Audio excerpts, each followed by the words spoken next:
Hello everyone and welcome back to my channel, and in this short video I will tell you that how you can easily fix if your Facebook Messenger is not working properly. That's quite simple, interesting and easy, so make sure to watch the video till end so you don't make a single mistake. So guys, first of all, you'll have to head over to the App Store, or if you're on an Android you'll have to head over to the Google Play Store and then search for Messenger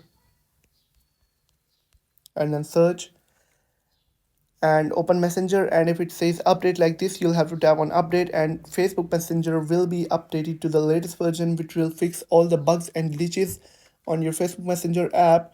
And if it doesn't still doesn't fix your problem, you'll have to head over to the settings of your phone and then tap on general and then iPhone storage. And if you're on Android you'll have to tap on settings and then go to apps and then find Facebook Messenger app. Now, right on this page, you'll be able to find all the applications. You'll have to look for Facebook Messenger and then tap on it.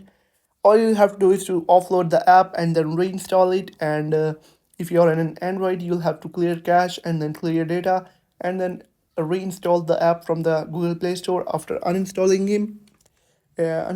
it, and it will force update your application to the latest version, fixing all the bugs and glitches in your application, and which will allow you to run Facebook Messenger app smoothly on your phone. I hope you found the video helpful. If you found the video helpful, make sure to like the video and hit that subscribe button. And if you have any questions about the video,